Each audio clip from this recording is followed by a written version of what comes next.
한국의 카이가 독자 개발한 자랑스러운 한국과 함께 2015년부터 2028년까지 8억 8천 원의 사업비를 공동 부담의 4.53등급 전투기 KF-10B를 개발하기로 다음 약속했었는데요. 여기에서 있는 전체 사업 20% 1조 7천억 원에 본 다음에 또 자고 시작이 한대요. 기술 자료를 이론받은 뒤 20일에 인도네시아 버전 48대를 현지에서 생산하기로 했습니다. 하지만 이는 2017년부터 갑자기 경제 사정을 이로 들며 분담금을 지급하지 않았는데 현재까지 미납센터 말만 해도 6,044억 원이나 됩니다. 하지만 그렇다고 인니를 쉽게 처리할 수도 없는 것이 문제였습니다. K21 사업에서 인니가 빠져버릴 경우 K21 한 대당 가격을 6천만 달러 수준으로 유지할 수 없게 되면 이는 곧 수출 시장에서의 불루 수도 있기 때문이죠. 분담금을 미납한 인도네시아에 한국이 끌려다니고 있는 것 아니냐는 우리 국민들의 불만이 속출하자 방위사업청은 지난 10월 12일, 11월 안에 분담금 문제가 해결될 것이라 확신한다고 했는데요. 그러나 이제까지 인니가 뭐에 전체적으로 보면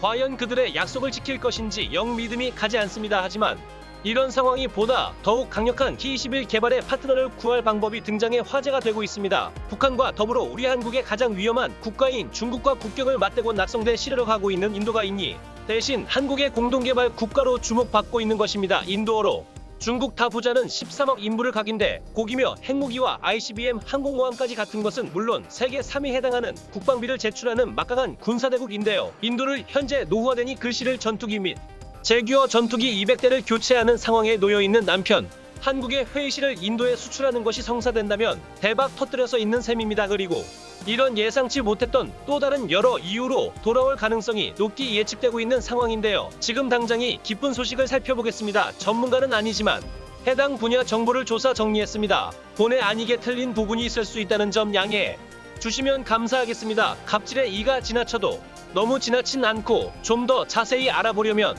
인민은 한국의 상대로 정말 어이없는 황당한 요금까지 하고 있습니다. 지난 4월 위에서는 경제 나 때문에 그러니 원래 내가 했던 분담금 20%를 10%로 맞춰달라는 요구를 우리 한국 정부에게 있는데요. 만약에 분당 점집 오늘 줄이는 것이 어려울 경우 그 대신 회의실을 인도 버전 현지 생산시설 건설과 50억 달러 2차관을 정부를 지원해 달라고 요청하기까지 했습니다. 쉽게 말해 같이 공동부담해서 개발 비용을 된다고 해놓고는 이제 와서 돈 없으니까 내가 좀 빠져라, 이거 안 되면 이거라도 좀 빠져라, 이런 말을 하는 것입니다. 아니 이렇게 나올 거면 그 대신 K21전은 안 해줘도 된다, 단지 하는 양보라 더 있어야 할 텐데 또 관련 기술을 100% 다 가져가면서 양보는 전혀 하지 않겠다는 뜻인데요. 그나마 다행인 점은 우리 한국이 단독으로 개발한 KF-10 A사 레이더 같은 경우에는 방위산업기술보호법에 따라 기술 이전 이불 가능하다는 점입니다.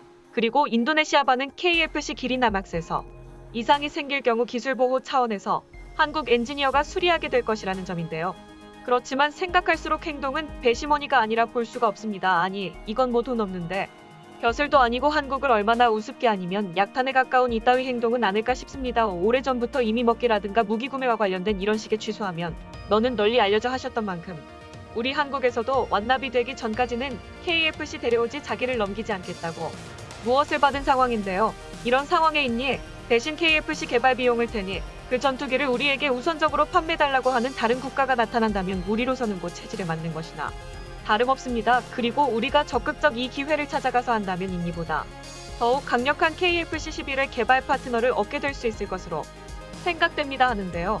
마침 인도 공원과 인도 해군은 노후된 전투기를 대체하기 위한 신규 수요가 적지 않게 필요한 상황입니다. 물론 인도는 다른 연유 군사강국별처럼 자국산 전투기를 우선적으로 개발하려는 경향을 보이고 있으나 그 결정이 옳지 않은 것을 깨닫고 있습니다. 바로 이 팀을 우리 한국의 캡-22 노력 협상을 진행한다면 가능성이 있을 거라는 조심스럽게 내놓게 되는데요. 만약 인도건의 조장이 받아들여지고 인도가 필요로 하는 조건을 제대로 할 수 있는 KF-10 인도가 선택하게 된다면 257대 이상의 결과를 기대할 수 있습니다. 동시에 6천만 달러 수정이 될 것이라는 K21 가격까지 더욱 낮출 수 있을 것으로 생각됩니다. K21 달은 어떤 장점이 있기 때문일까요? 확실히 파악하려면 인도 신형 전투기 더 24회관 우여곡절을 이해합니다. 2007년 시작된 다목적 전투기 사업. 날씨에 일해 통행료는 10여 년 만에 36대를 앞발을 구매했습니다. 하지만 사실은 전투기로 아니지만 포함하는 플라이 어웨이 코스트 꼭 그렇기 때문에 마이너스 16보다 낮은 최저가 가격이 나올 수 있었던 것인데요. 당연히 이런 식으로 꿈에서는 도저히 나파를 제대로 운영할 수 없고 나파를 제대로 운영하기 위해서는 1억 3천만 달러 해서 1억 5천만 달러 한화 약 1,856원에 달하는 프로그램 포스트 가격을 부담해야만 합니다. 인도는 이런 것까지 나팔을 200개 이상 구매하는데 망설일 수밖에 없었네요. 여전히 2018년 심각한 노바로 인해 제가 시급한 50대 21과 땡겼을 때 제거 전투기 전력을 비롯한 200여 대 신형 전투기가 필요 없습니다. 하지만 이수연의 전도 만족시키기에는 예산의 압박이 있었던 것인지 내신으로 규모를 줄여 국산 전투기 도입으로 대처하겠다고 한 바 있습니다. 하지만 2020년 5월 15일 갑자기 계획을 인도는 전념 처리하고 자국산 전투기로 노후 전투기를 개최하겠다고 말을 바꿨는데요.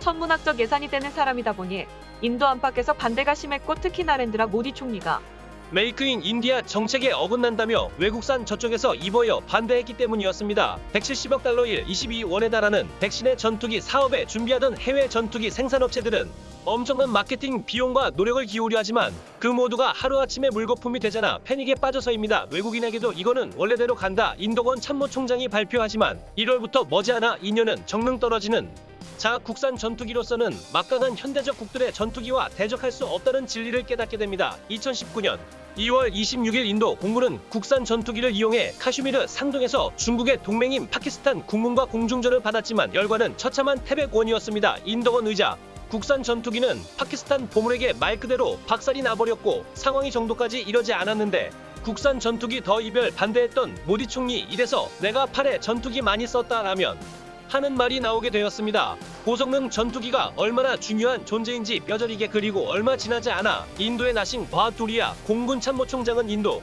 최대 1단지 계절을 불러 이런 말을 했습니다. 국산 전투기, 국산 전투기보다 떨어지면 성능과 신뢰성을 따라잡아야 한다. 인도 구매 신형 전투기 대신 내려서 이 사업은 그대로 진행될 것이다. 전투기 조종사 출신의 참모총장이 이 같은 입장을 밝힌 것은 아무리 국산 전투기 나해도 돼 자서전 특이하게 센서 성능 전투기가 인도 문의점 전투기가 되는 것을 받아들일 수 없었기 때문으로 분석되었습니다. 인도네시아 인구 183년 전주 개발에 착수해 30년이나 지난 2013년 완성했지만 전투기는 우리 한국의 허마이너스 50 경공격기 정도에서 전에 불갔습니다. 전투기는 인도 항공 기술력의 상징으로 자주 강조되지만 알고 보면 똑같은 내년에 장착한 BJ 그리펜 전투기 위해 환경과 채공시간 넣어도 절반 정도밖에 되지 않습니다. 게다가 모정탑 차량도 절반을 조금 넘는 오전에 거치는 데뿐만 아니라 기동성이 항공전자 장비 서면까지 영산돼 최신 전투기라기에는 도저히 믿을 수 없을 만큼 열악한 성능을 가졌다는 평가가 외국의 언론도 아니 현지 언론이 인디아 투데이에서 나온 정도입니다. 인도 정부에서는 매크 강조하며 일자리 창출이나 국내 항공 4대 보험 내수 진작 것 같은데 영문을 내세우며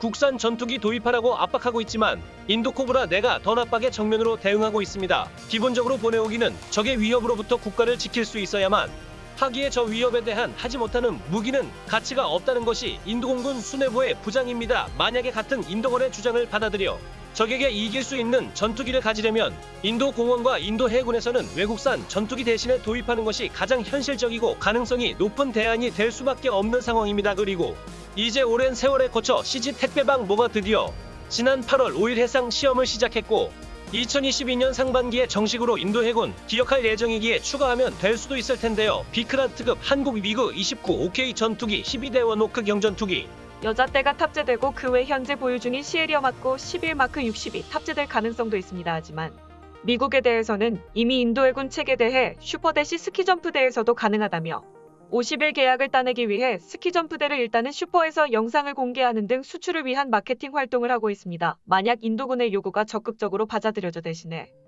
아니 원래 필요로 했던 200개 외국 전통에서의 사업이 다시금 이루어지고 비크란트급 방기 안 되기 위한 3제 전투기 57대 수요까지 없어진다면 총 257대 이상의 저쪽에서 일이 이루어질 수 있을 것이다 되는데요. 인도의 K21 250회소 처리 요령 2018년 인도에서 국산 전투기를 대신해 도입하겠다고 했을 때 쉽게 계약이 이루어지기 어려웠던 이후에는 다른 전투기들의 가격이 인도 측에서 생각하기에 너무 비싸기 때문이기도 합니다. 당신도가 전투기 126대를 면허 생산 더 있다 보자 마련한 재산은 100억 달러 제12조 3,750원 정도였는데요. 예산을 놔두면 전투기 안내 7,500만 달러 좋은데 가격이 드는데 이 정도면 핵으로 인도가 당시 할 수 있었던 것은 옵션을 많이 빼버린 깡통약 -16이나 얘한테 3국 그린펜 정도를 하는 것뿐이었습니다. 하지만 내가 약속을 제대로 즐길 경우 KFC 세종대전 가격은 약 6천만 달러 쓰느라고 굉장히 낮은 상인데요. 게다가 입금액은 이니까 48대입니다. 20일 개발 비용을 댔을 때 이야기입니다. 그런데 여기서 대상을 입력한 인도로 바꾸고 V40 여자대가 아니라 251 법대로 바꾸면 어떨까요? 가격이 내려가기에 회의실의 가격은 6천만 달러보다 더욱 내려갈 수 있다는 이야기가 될 겁니다. 물론 KFC 의미가 완전히 빠져버리고 인도가 대신 뛰어든다면 개발 비용을 인도 또한 대한다는 스카했지만 대당 6천만 달러 이하의 매우 저렴한 가격에 5세대 전투기 개장을 앞두고 있는 유일한 4.54.3 KFC 11 200개 이상 어떻게 될 텐데 이렇게 되면 한국과 인도 모두의 이익이 될 수도 있지 않을까 조심스럽게 예상해봅니다. 게다가 인연은 우리에게 위협이 되는 중국과 가까운 만큼 이곳에서 KFC 네임리버 전역 생산한다면 기술이 중국에게 넘어갈 수도 있지만 인도는 미국의 강력한 동생으로 떠오르고 있습니다. 그런 만큼 이미 대신 인도 같은 경비실의 공동개발 보게 된다면 안보상으로도 더욱 안전한 선택이 될 것이고요. 다만 인도 또한 방산시장에서 악령이 높이로 유명하고 기술 이전을 100% 해달라고 요구하는 등 무리한 요구를 내세웠던 적지 않게 반드시 예조에 적절한 계약을 맺는 것이 중요하겠지만요. 그러나 인도는 이미 한국의 K구 자주포 러시아 수도일 때 성능에 만족하고 휴가도 이걸 원하는 등 한국 무기에 상당히 만족감을 드러냈다듭니다. 그리고 지금은 과거와 달리 인도군뿐만 아니라 인도 정도까지 고성능 전투기 중요성을 인식하고 있고요. 이 예약이 잘 성사될 경우 우리 한국은 추가장 이수철 기회를 얻을 수 있으면 물론 인도로부터 오나 브라보스 같은 일어나면은 여러 기술 얻을 수 있을지도 모르고요. 여러분들 생각은? 향후 수년 안에 대한민국의 하늘이 중국에 점령될 수도 있다는 충격적인 분석이 발표해 우리 국민들을 놀라게 하고 있습니다. 바로 중국인 미친 듯이 벌이고 있는 초장거리 공대공 미사일 경쟁 때문인데요. 현재 중국이 개발 중이신 영공대공 미사일의 사거리가 수백 킬로에 달해 이륙하는 우리 공기가 격추될 위험이 크다는 것입니다. 실제로 중국은 사거리 200km의 총 석공대공 미사일 피해 15는 물론 그보다 더 크고 강력한 피해 21 공대공 미사일을 실전 배치 지속적으로 한국을 위협하고 있는데요. 그런데 일각에서는 사실 중국이 그렇게 자랑하는 초장거리 공대공 미사일이 뒤쫀 개살구에 불과하며 중국의 전투기들은 한국의 K-11고라 외를 절대 잃 수 없다고 단언합니다. 하지만 중국의 공군력 증명은 절대 우리가 무시하면 안 되는데요. 그렇다면 과연 누구의 말이 맞는 것일까요? 정확한 진실을 알기 위해서는 두 국가가 운영하는 전투기와 241 스펙 나라입니다. 그러나 중국은 워낙 빵 스펙이 많아 정확히 알기가 굉장히 힘든데요. 그래서 준비했습니다. 오늘은 중국의 초장거리 미사일 배치를 촉발된 한중 공대공 미사일 경쟁이 지난 2016년 중국은 자국 산 스텔스 전투기인 제니 11장 차폐 목적으로 개발한 신형 공백02 쉘보는 미국의 암람에 비해 훨씬 큰 크기를 자랑합니다. 그래서 한때 세계 여러 군사 전문가들은 포15의 최대 사거리가 300km 이상일 것이라는 추측을 쏟아내게 됐습니다. 현재는 중국의 관영 언론을 통해 사거리가 200km대라는 사실이 공개됐는데요. 예상보다는 성능이 떨어졌으나 이 역시 결코 보이시할 수 없는 강력한 성능이 우리 공군이 발칵 뒤집혔습니다. 사거리 200km면 평양 상공에서 서울공항에 이륙한 우리군의 모든 전투기를 공격할 수 있는 수준입니다. 서울공항은 서울 남부에 위치한 우리 군의 핵심 군기지인데 5위 때문에 비상상황 시 중국의 평양 상공에 피해 10으로 무장한 전투기 편대를 배치할 경우 우리 공군 회전축 이들은 이륙하자마자 겪게 되기 때문에 한국의 국방력이 국감한 사태가 초래될 수 있습니다. 한마디로 우리 공군은 싸우지도 못하고 전멸할 수 있다는 이야기인데요. 중국은 이 포15가 젠20에서 발사되는 영상을 Ki-21의 출고 시기 있던 지난 4월 9일에 공개했습니다. 전문가들은 이런 중국이 반응이 한국이 무슨 전투기를 만들더라도 걸 때 중국을 잃을 수 없으리라는 자신감을 표치리라 보고 신이라 심지어 이게 다가 아닙니다. 중국은 PA-15를 공개한 뒤 얼마 지나지 않아 차세대 미사일 팍스를 공개했습니다. 이 미사일은 얼마 PA-21로 명명됐는데 여기서 충격적인 것은 이 미사일의 사거리가 400km라는 것입니다. 또한 조기 경고 기를 통해 유도가 가능한 협동 교정 능력을 올렸을 것으로 추정되고 있습니다. 사거리 400km는 한국에게는 정말 엄청난 위협인데요. 경렬 비열도 서쪽 100km 정도인 서해 한복판에서 미사일을 발사더라도 우리 국군의 하이급 전투기인 F-15K가 죽은 일 대구 비행장에서 막 이륙한 항공기를 격추할 수 있는 수준입니다. 그래서 중국에서는 이제 톡4와 포21로 무장한 스텔스기 말 충분히 확보된다면 한국은 밤이 중국에 대항할 수 없다며 거드름을 피우고 있으니 그런데 현실은 그렇지 않습니다. PA-15와 포21의 사거리가 정말 뻥 스펙이 아닌 수백 캬에 달하는지도 의문이지만 설령 이것이 사실이라 할지라도 중국의 기술력으로는 최대 사거리를 제대로 살릴 수 없습니다. 그 이유는 바로 부족한 레이더 성능 때문인데요. 현재 포15, 포21 미사일을 모두 사용할 수 있는 중국의 차세대 전투기는 전국의 스텔스기라고 주장하는 젠20과 젤35 그리고 차세대 전폭기 젠16군입니다.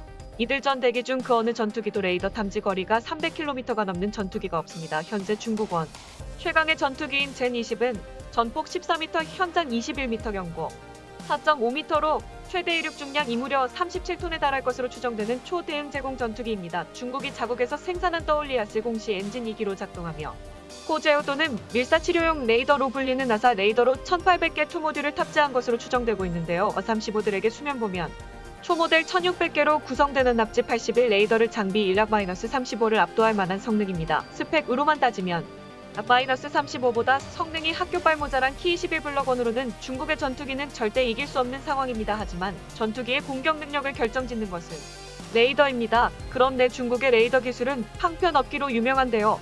불과 얼마 전까지 중국은 레이더 기술을 러시아, 이스라엘 등 타국에 의존하고 있었습니다.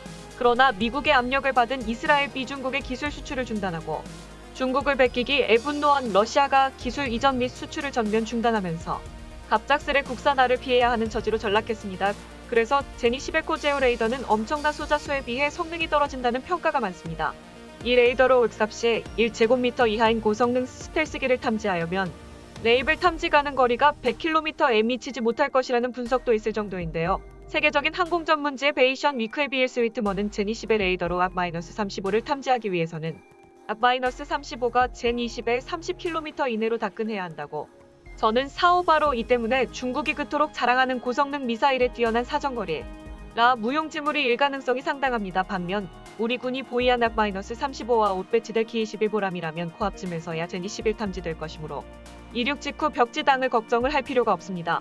이뿐만 아니라 아래 당초 앞-35가 사용하는 M10D 함남 이나 Ki-21이 사용하는 액티엄 미사일의 사거리를 따져보면 젤리-12 탐지할 수 있는 거리까지 갈 필요도 없습니다. 쉽게 말해 우리 군의 앞-35와 Ki-21은 중국의 젠20을 정확히 탐지하고 타격할 수 있다는 것입니다. 특히 Ki-21 보람의 경우 중국에 사용하는 관련 비서 레이더보다 우수한 질화 갈륨 레이더를 사용하며 개별 소자의 성능과 레이더 자체 능력 역시 중국의 케오게 5를 압도합니다. 반쪽짜리 스텔스기 인젠20을 잡는데 그리 큰 문제가 없다는 것이죠. 중국이 스탈색이라